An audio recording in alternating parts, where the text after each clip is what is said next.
across the world. His decision, and it was very much his decision, to launch the terrorist attacks of October 7th, unleashed a year of tragedy in the Middle East. 1,200 people murdered on October 7th. 254 hostages kidnapped and hauled into Gaza, including children, infants, elderly, and men and women of all ages. More than 40,000 people dead in Gaza, many of them civilians. That is the blood-soaked legacy that Yahya Sinwar leaves behind. He didn't just launch this conflict, but for the past year has refused the efforts of the United States and our partners to end it, refused to return home the hostages who have been separated from their families for more than a year, refused to agree to a ceasefire proposal endorsed by the United Nations Security Council and countries around the world, and who in recent weeks refused to even negotiate at all on a ceasefire and an end to the war. There are 101 hostages who remain in Gaza, including 7 Americans. And of course, there are 2 million Palestinians who continue to suffer the consequences of Sinwar's decision to endanger their lives. The path that Sinwar wanted for the region, death, destruction, instability, chaos, is a path that we know the people of the region reject. The horrors of the past year cannot be the future, and they do not need to be the future. It is time to chart a different path. So over the days ahead, the United States will redouble our efforts to return the hostages home, to bring an end to this war, to alleviate the suffering of the Palestinian people, and to allow the people of Gaza to begin to rebuild their lives. With that, Matt. Okay. I'll start with this, obviously, but please don't close the briefing without allowing me or someone else to ask about the other very big story of the day, which is, of course, the new UN partition proposal for Western Sahara. Okay. So when you say that over the course of the day, over the days ahead, the U.S. will redouble your efforts, how exactly is that going to happen? So a few things about that. First of all, as you know, we've been trying to achieve a ceasefire that returns the hostages home, alleviates the suffering of the Palestinian people, and ends the war for many months now. And the chief obstacle to reaching that ceasefire and bringing it into the war has been Sinwar, who has refused to negotiate at all in recent weeks and has said no time and time again. That obstacle has obviously been removed. Can't predict that that means that whoever replaces Hamas will agree to a ceasefire, but it does remove what has been in recent months the chief obstacle to getting one. So we're going to continue to work with our partners to try to find an end to the war. The secretary already today, while on Air Force One with the president flying to Berlin, called the Prime Minister of Qatar, who has been one of our 2 mediators, other mediators, working to reach an end to the war. He called the Foreign Minister of Saudi Arabia to talk about the path forward, and he will be having additional contacts in the days ahead. Right, but what exactly does redouble your efforts mean? So it means redoubling our efforts to try and get an agreement that would bring the hostages home. Look, I'm not going to. I'm asking you for the logistics. I understand what you want.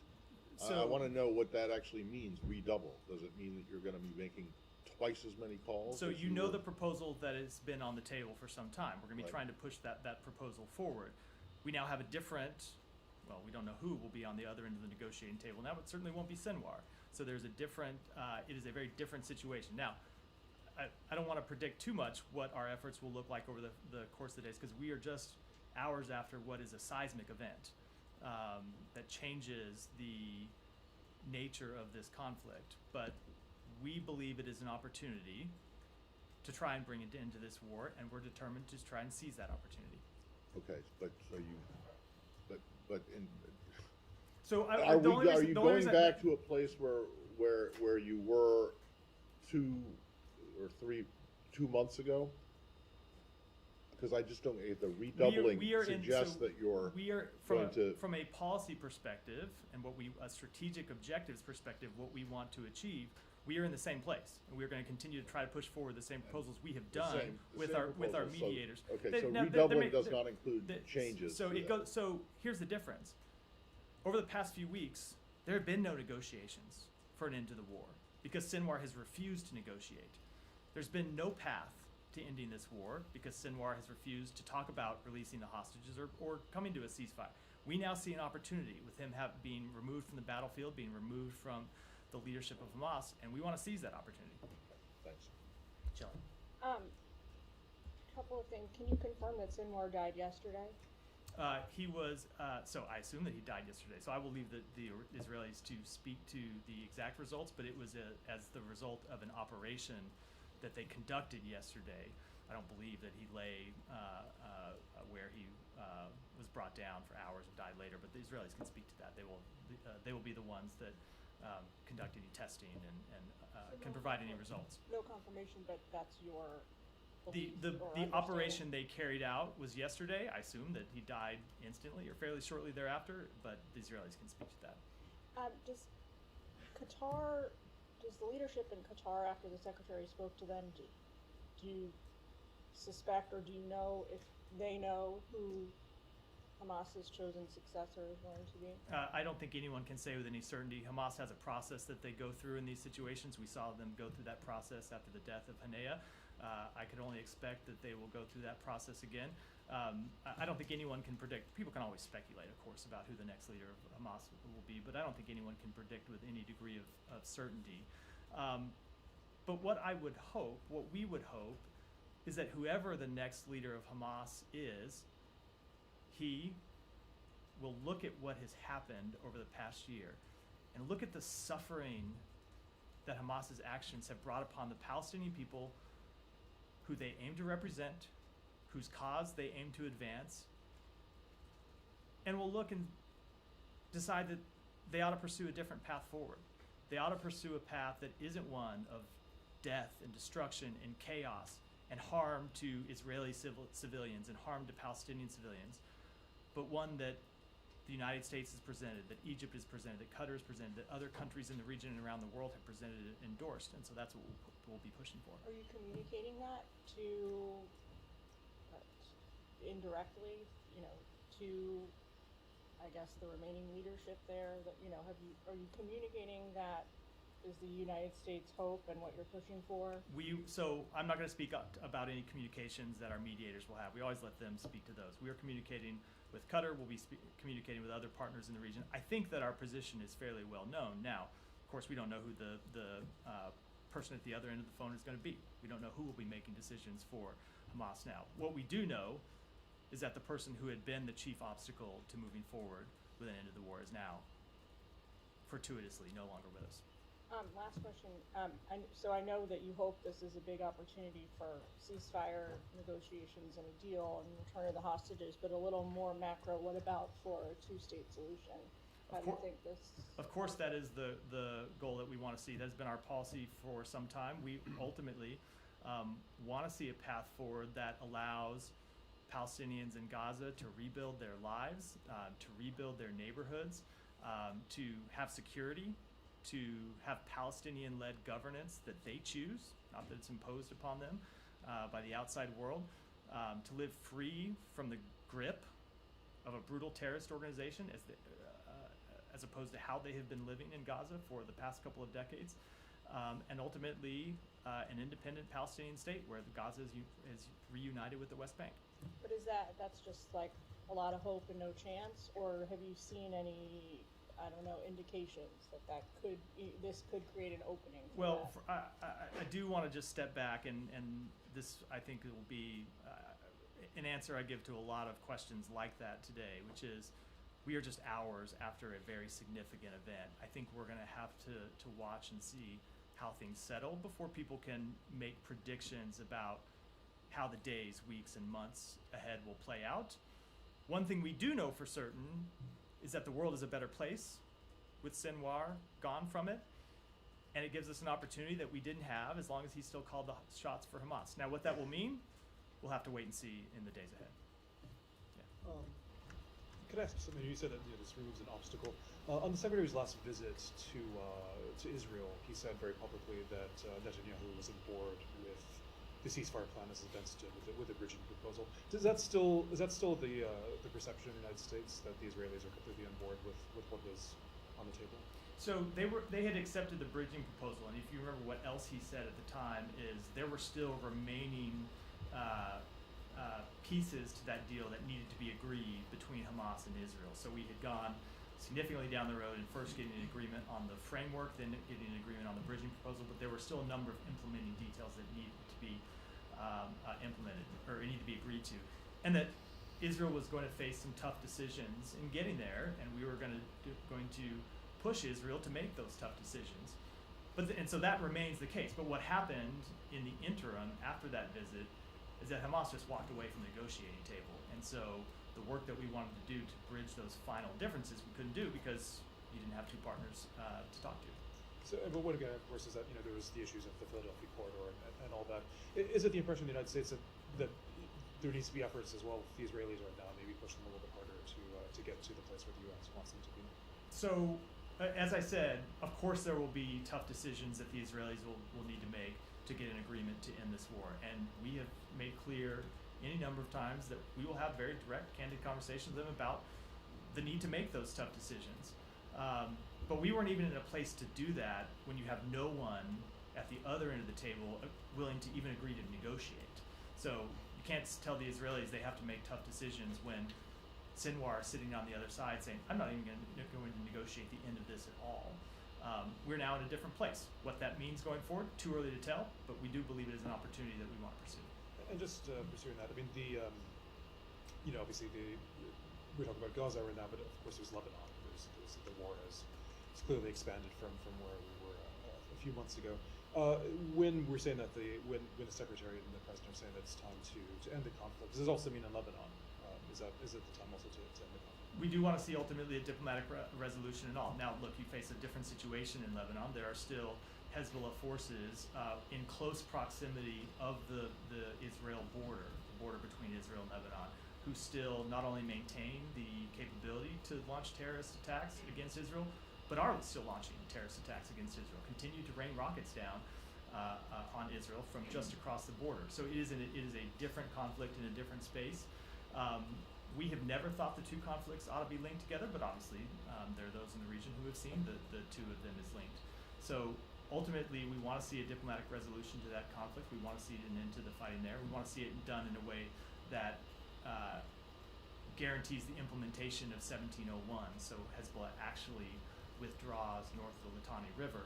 I can't put a timetable on it as it relates to the work that we want to do in Gaza. They're separate tracks, separate organizations, and we'll pursue them separately. Just a final thing, just logistically, you mentioned in recent days, have there already been talks by the Secretary of others? You mentioned himself from Air Force One with the Israelis specifically since the news came. We've had a number of conversations with the Israeli government, both as we were waiting to have this information confirmed. They notified us early this morning that they believed they had killed Sinwar, but they wanted to conduct testing to confirm it. And then we had a number of conversations, as you might imagine, at several different levels to try and confirm that information. And we'll have further conversations in the days ahead. I think as you saw the President say in his statement, he plans to speak to Prime Minister Netanyahu in the near future.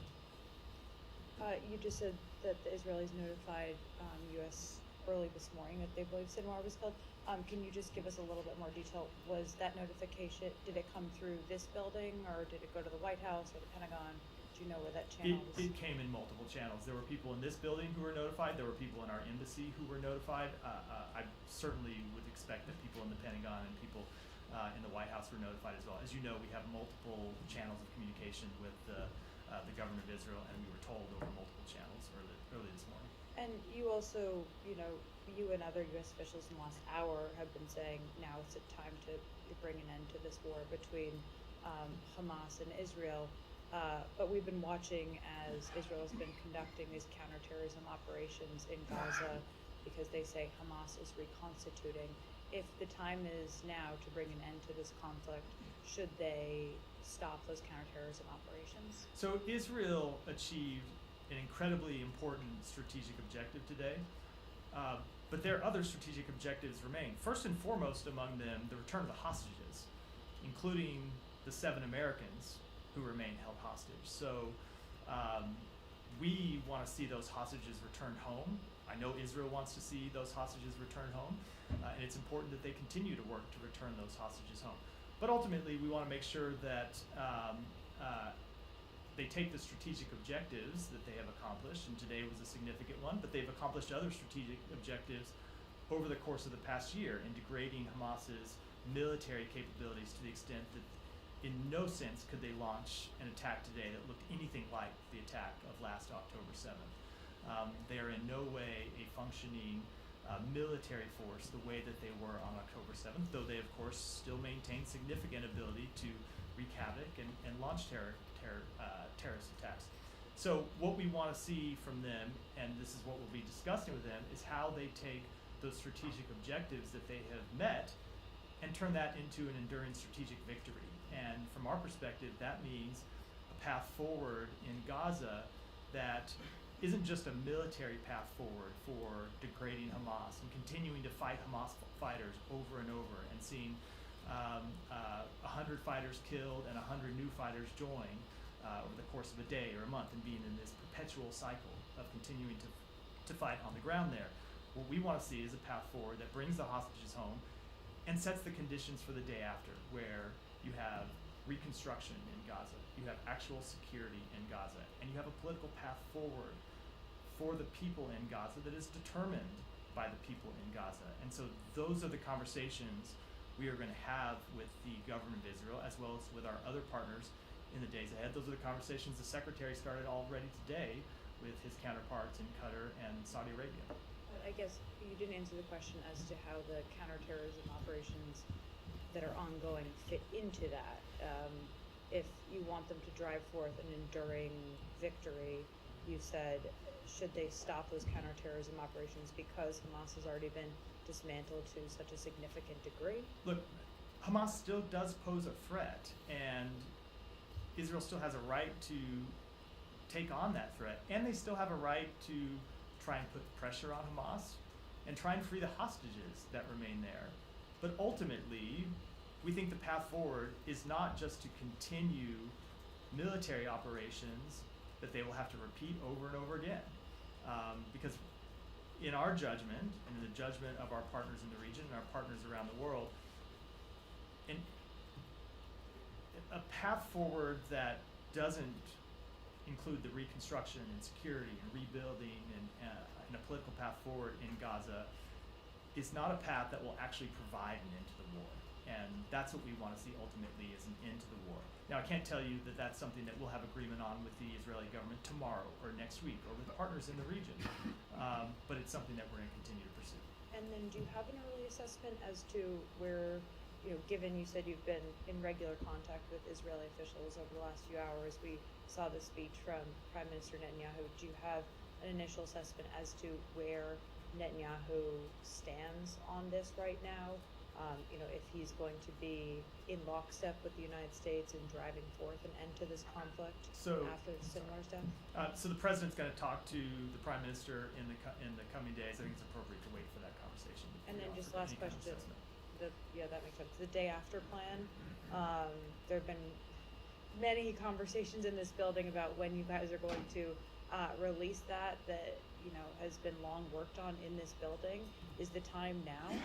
So I don't want to preview any announcements, but obviously we want to seize the opportunity created by the death of Sinwar, and that means an opportunity to end the war, and it means an opportunity to get to the day after. And so we have been working on this for months, and it's not just happening inside this building, but as you know, happening in conversations with our partners, first and foremost in the region, but also our partners in other countries around the world. And we do want to look to push those plans forward in the days ahead. I'm not going to preview any specific announcements or give any specific timing. Again, we're only hours after what is a fairly seismic event, but certainly it's something that we want to pursue aggressively in the days ahead. Thanks.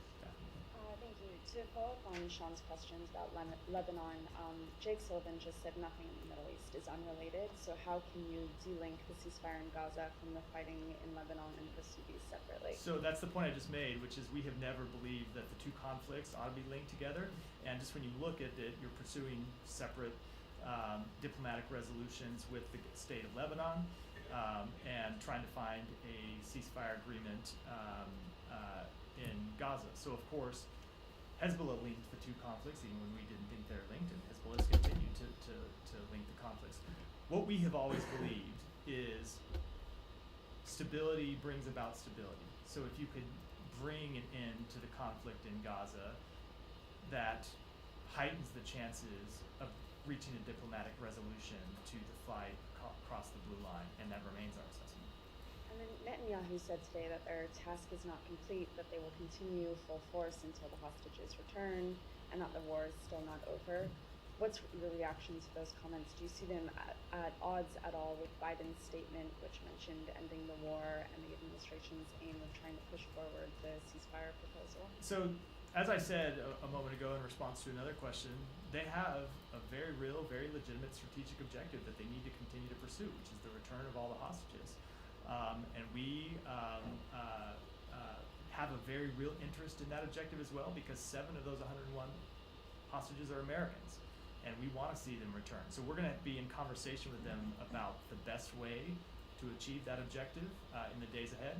But as you know, we've long been clear that we think reaching a ceasefire that brings those hostages home and sets the conditions for an end of the war is the right path forward, and we've had long-standing conversations with Israel about that. We hope we have an opportunity now. Is continued fighting a viable path for the return of hostages at all, or is it a ceasefire? So as I just said, long term, no, we don't believe it is. We don't believe that, it's not just that whether it's a path for the return of hostages, that you could see how you might return some hostages in one-off operations here and there, but no, you're not going to return all the hostages through fighting, nor are you going to achieve a durable, lasting end to the war just by fighting on the battlefield, because you kill one terrorist and see that terrorist replaced by someone else. And so ultimately, you need to find not just, you need to achieve not just military objectives, but also political objectives, and you need to create a pathway forward for the Palestinian people. Are there specific steps that you want to see Israel take in the coming days and weeks toward a ceasefire? Now, we're going to have those conversations privately with them before we talk about it publicly. Again, as I predicted I would say this in response to another question, we are just hours after this event. I think it's appropriate to let the President have a conversation with the Prime Minister, appropriate for the Secretary to have conversations with his counterparts before we prescribe too much of that from this podium. And sorry, last one. On the conversations that you mentioned Blinken has had today, has he specifically discussed post-war Gaza? He has. Thank you, Matt. Just going back to your opening remarks and the statement that we heard from VP Harris and the statement issued by President Biden, Sullivan at the White House as well, all considering killing Sinwar is a renewed opportunity to end the war in Gaza, and as you said, your priority is first to release the hostages, stop the fighting, and allow the Palestinians to rebuild their homes. But maybe there's also the question now arise that something that used to bother you when we asked you before, that this didn't start on October 7th, started long ago, and if not solving those roots in the future, October 7 will keep happening again. And my question is, yes, you helped Israel to with weapons and weapon shipments and also political cover to achieve the military objective of eliminating the threats in Gaza and now the ongoing operation in southern Lebanon. But what are you going to do after the war to push Israel more toward the solution that you see fit for this conflict, especially that advising them seems to be enough? So it's not just the United States making clear our views on this question, but it is countries in the region and countries around the world who have made clear their views on this question. And in some cases, it's not just their views, it's their policies. So you'll recall that on a trip the Secretary made earlier this year, he went to Israel and made clear that what he had heard from countries in the region is that they were ready for a new path forward with Israel as well. There were countries in the region that were ready to put aside decades-long disputes and normalize relations with Israel, and present a new alliance of countries inside the region that would isolate Iran. So there are enormous benefits for Israel's security, for Israel's economic development, for Israel's relations with its neighbors and its standing in the world, to finding a political path forward that allows the Palestinian people to realize their aspirations. Now, I get the tension inherent in your question, which is we cannot make that choice for the government of Israel or for the people of Israel. All we can do is lay out to them the upside of ultimately moving forward with a path to a reunited Gaza and the West Bank and a political path forward for the Palestinian people. And we can lay out the risks of not pursuing that path, and the risks are well known. But it is Israel that has to make that decision in the same way that other countries in the decision have to, in the region, have to make their own decisions about the types of relationships that they want to have with Israel. But Matt, you must know that the world doesn't work this way.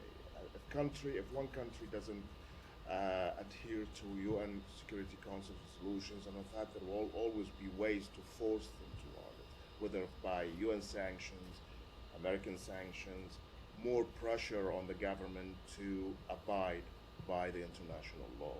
And the international law states that the West Bank is an occupied land, and the two-state solutions is the way forward. But I'm asking you, I know that other countries in the international community agrees with you, but you are blocking the international agencies like the UN and others from taking any action toward Israel to force it into making this decision. And at the same time, you as the most powerful Israel ally will not take these steps as well. You are just what are you doing? As I heard several times here in this briefing, you advise them, and whatever they want to do, they're going to do. Because we believe that ultimately this is a pathway forward that needs to be negotiated among the parties, not imposed upon them. And that has been the longstanding position of the United States. It will continue to be our position. But without making any predictions of what will happen in the future, the two paths that I just laid out are very stark, and they're very different paths for the state of Israel, and they're very different paths for the region. And so we and other countries in the region will continue to make clear to Israel the risks of continued instability and the real rewards of a path forward for the Palestinian people, and they will have to make their decisions just as other countries do. Libby. Does the U.S. believe right now that the hostages who are still in Gaza are at greater risk and greater danger? What's the message to families who are seriously concerned about their safety at what may be a critical period? Look, I don't have any assessment to make on that, make from here. Obviously, again, we were just in the early hours after. I would make clear to anyone who is considering harming any hostage, American or otherwise, that they will be held accountable. They should be held accountable in the same way that Yahya Sinwar was held accountable for murdering civilians and taking them hostages. As it pertains to any communication to the families of hostages and to their loved ones, we will give those communications privately. As you know, we have been in close touch with the families of the 7 Americans who continue to be held, and will continue to be in close touch with them about the status and the well-being of their loved ones. Okay, and so apart from reinvigorating ceasefire and hostage talks, there are no specific steps being taken right now vis-a-vis American or other hostages? The specific step that is being undertaken, which I don't mean to sound like you're downplaying in the premise of the question. That's the step that we need to take to try and get them home.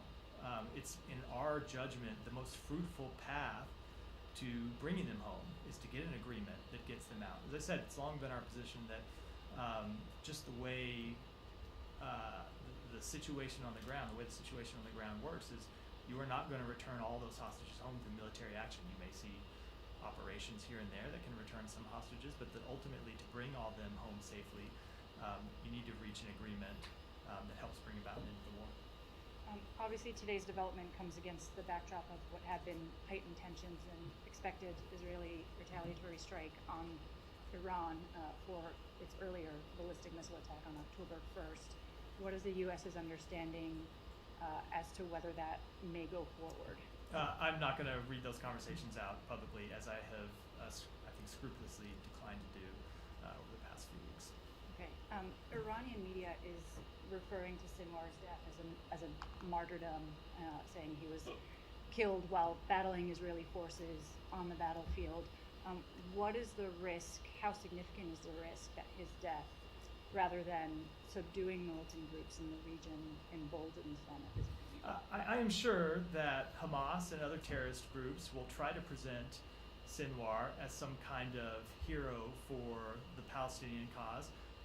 But I think it's important that everyone remember the actual facts, which is that Sinwar was a brutal terrorist that didn't just terrorize the Israeli people, but that ruled Gaza with an iron fist before October 7th, that brutalized Palestinians in Gaza, that tortured Palestinians in Gaza, and then unleashed a conflict that has been responsible for the death of more than 40,000 Palestinians. So I would hope that anyone that's considering thinking of him in any favorable light at all will look on the actual consequences of his life and the decisions that he made that wreaked such havoc for the Palestinian people. Last one from me.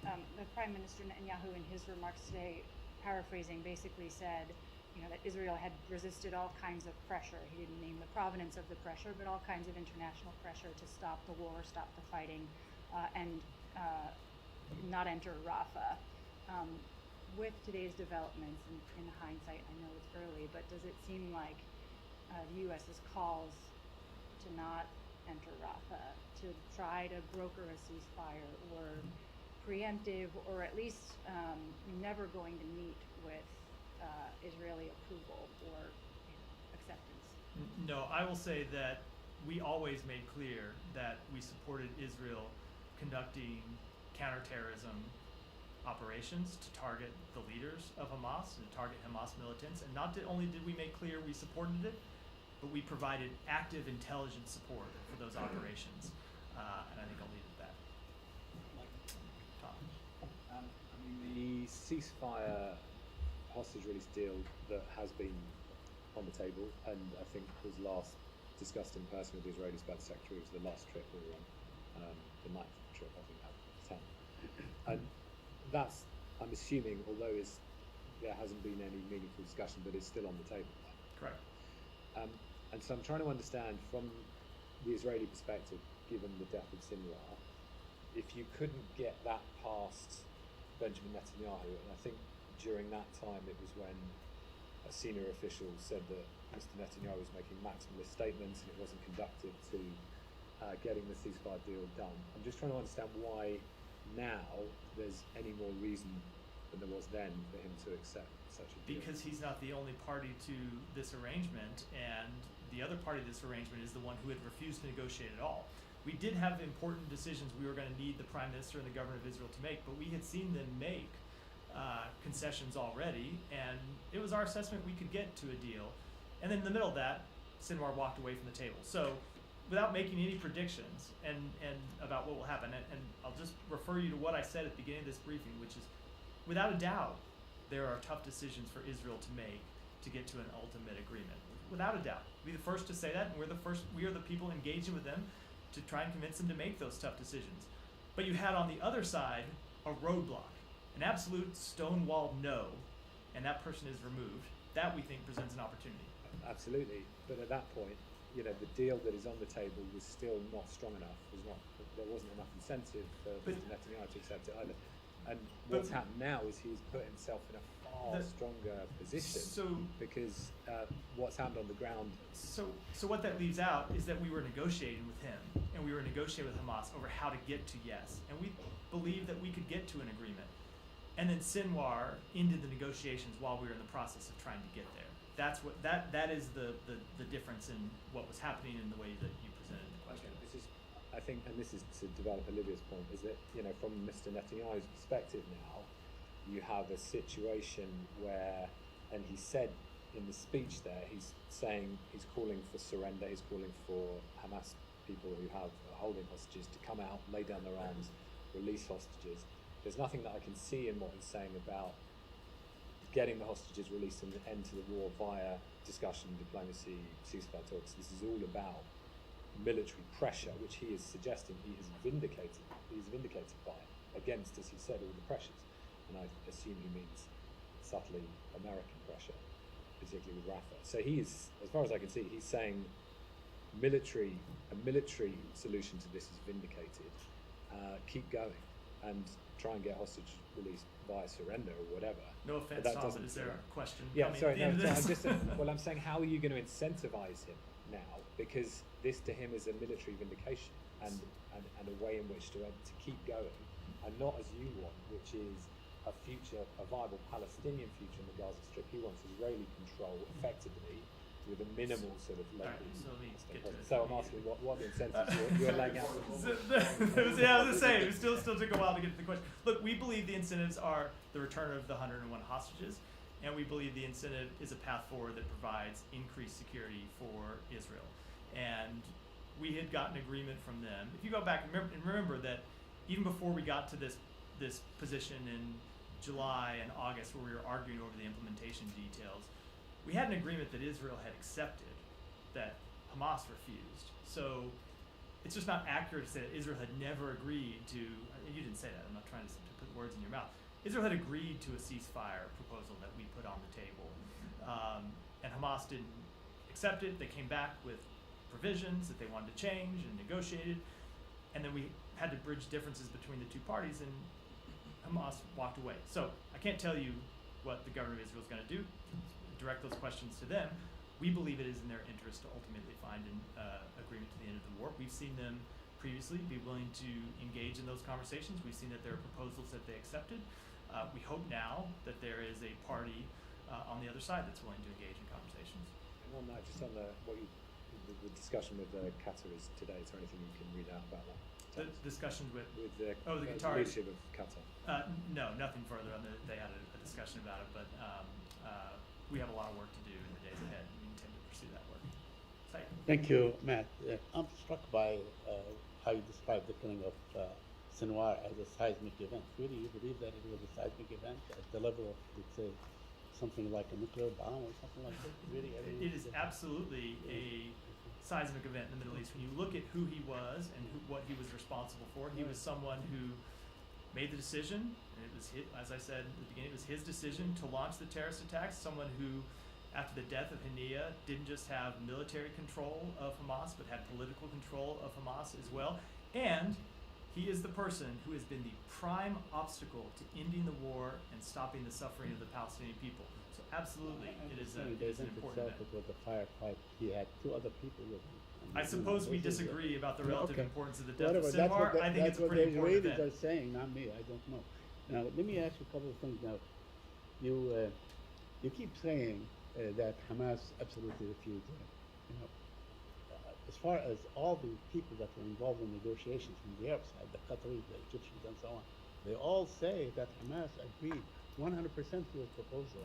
It was the Israelis that rejected. They don't, Saeed. And they went on. They don't, Saeed, and that's not what happened. Okay, You and I have been through this before. That's fine. I'm just trying to, I know, but ask you the and I question. have been through this before. They came back with a counter proposal, which is not an acceptance of the proposal that was put forward and endorsed by the United Nations Security Council. If I give you a proposal, Saeed, and you come back and say, I agree to 7 of the things you propose, and on these 3 others I have major changes.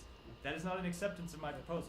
But the Israeli answer was to go ahead and kill the chief negotiator, right? Who was not carrying a gun, was sleeping actually in a guest house, wasn't it? What is there a question? And I'm Saeed? just saying that at that point. Okay, yes, I do have a couple of questions.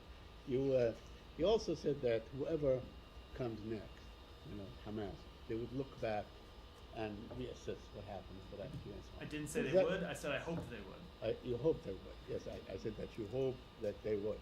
Does that mean that you would be willing to negotiate with Hamas directly if someone? No. If someone. No, the Hamas So- is a terrorist organization. The United States does not engage with terrorist organizations, but of course we will engage with our mediators who Right. Okay. engage with So what would be the incentive for this? I mean, it seems now that no one is having command and control over Hamas. I mean, probably it's What would be everyone is running. What would their be the own. incentive? It's like, how about an end to the war? No, I How about understand. stopping the death of Palestinian civilians? Well, maybe- What more incentive should a leader of Hamas need than that? Right. Okay, but I'm saying that if someone like Sinwar, who exerted a great deal of power and control and so on, was unable to basically, negotiate or do something like this, or make sure that he could deliver Hamas, what makes you think that So you know, I others don't can't? I don't think you should make excuses for Sinwar. He No, was no, not I'm not- I'm unable not to making- negotiate. I'm- He was unwilling to negotiate. I'm Let's be taking clear your about words. it. You're saying he that had he every was- ability to negotiate an end to this war, and he refused to. I'm It's saying a now, big you difference. know, now that he's gone, you know, probably there is no structure. I don't know. I mean, so we don't know who is in control. Maybe like you know, maybe the hostages are more powerful. Let me ask you another question on. Let me.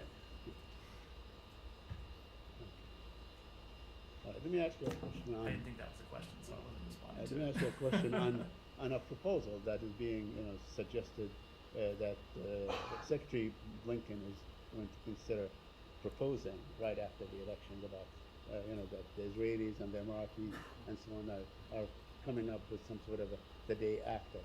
Can you share with us? Is there something to that report or to this suggestion, or would we hear something? From So I Secretary? spoke to this yesterday. We have been in discussions with Right. our Emirati partners, with Right. Israeli partners, with other countries in the region as well. That's been the subject of a number of trips that the Secretary has conducted, and has been the subject of ongoing diplomatic conversations. And I'm not going to predict from here when we might put forward some type of proposal, but we are very much seized with agreeing with our partners in the region on a proposal to provide actual security and governance and a political path forward for the Palestinian people. It seems that the Israelis they want to see, you know, a diminished role for the PA and Mahmoud Abbas and the PLO. Apparently, would you agree? So we have always made clear that one of the principles to which we adhere is unified West Bank and Gaza under the Palestinian Authority control, where the people of the West Bank and Gaza can choose their leadership, not anyone else. Yeah, Michelle. Can we move to Lebanon, if you don't mind?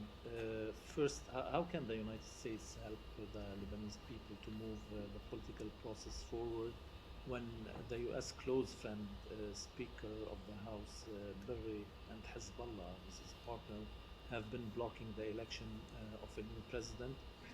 Is the U.S. ready to put pressure on Speaker Berry to convene the parliament and elect a new president? So it's not a question of the United States putting pressure on the Lebanese political decision makers. Those are decisions that they have to make for themselves. But we are engaged with multiple members of the Lebanese government, and we are engaged with our partners in the region, who we also know have been engaged with the leaders of the Lebanese government. And we have all had a singular message, which is it is time for the parliament to move forward with electing a president, finally. Now, what else we can do? We can work to strengthen Lebanese institutions, primarily the Lebanese Armed Forces, which we see as a bulwark for security and stability inside Lebanon, and we have supported with direct financial assistance over the past couple of decades, and we will continue to support because we think the role that they can play in providing stability, and as one of the most respected institutions in the country, is an incredibly important one, and it has to be maintained. Did you ask Speaker Berry to convene the parliament to elect a new president?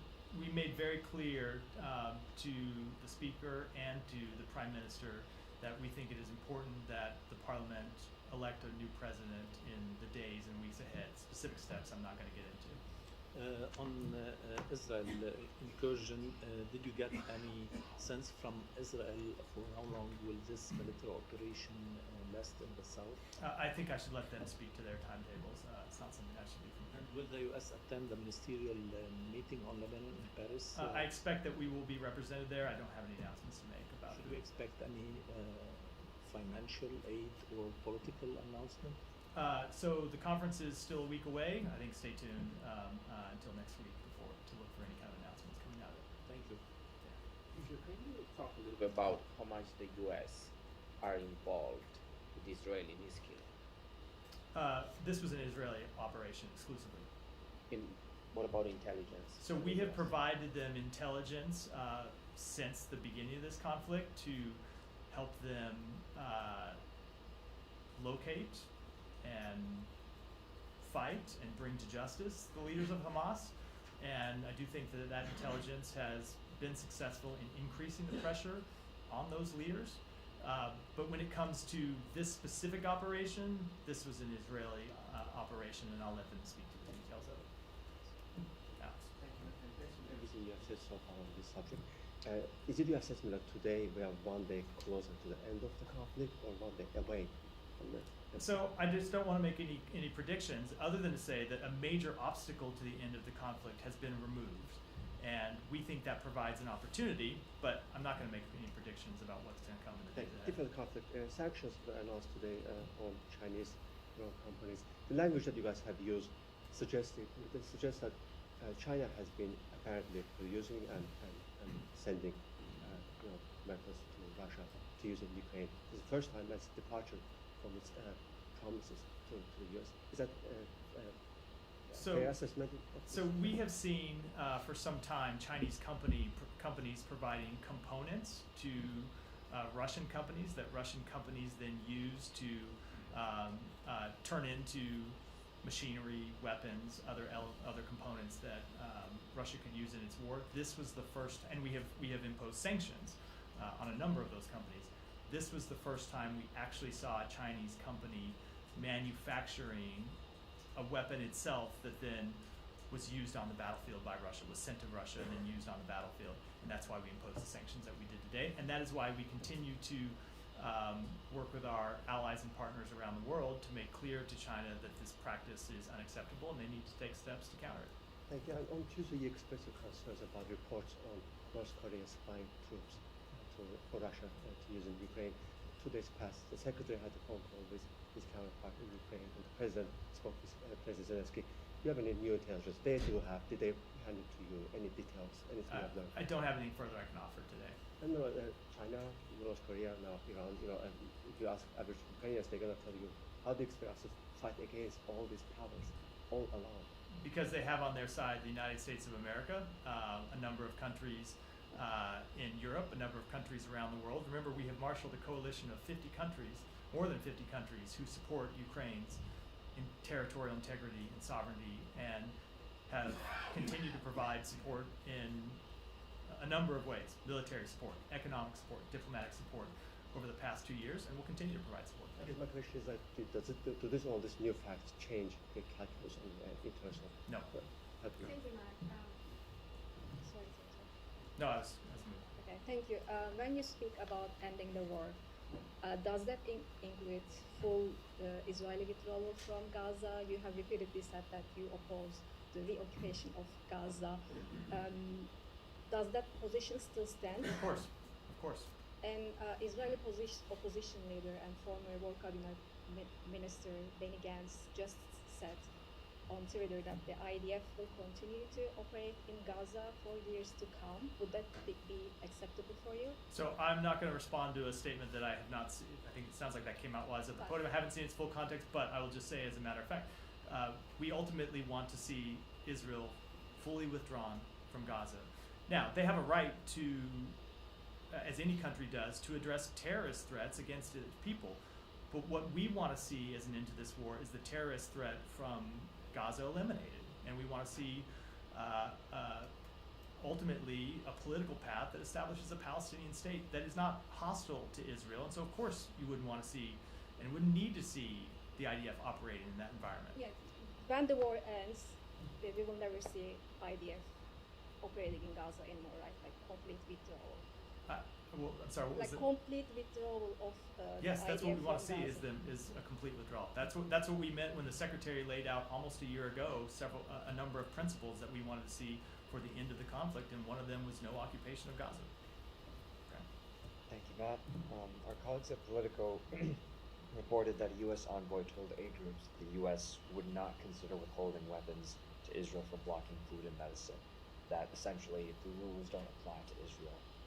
Given it's not essential. No, forget what the essential. That's not at all an accurate representation of her comments. That's not all of which were accurately presented in that article. I would say, should note, as always with these, you have what becomes a second-hand presentation put into an article. Not all of those comments were in any way accurate. Sure, but was the basic characterization of her describing US I'm not going to policy? speak to a private meeting, but we have always made clear that we are committed to the defense of Israel. We will continue to support the defense of Israel, but we also are going to enforce U.S. law.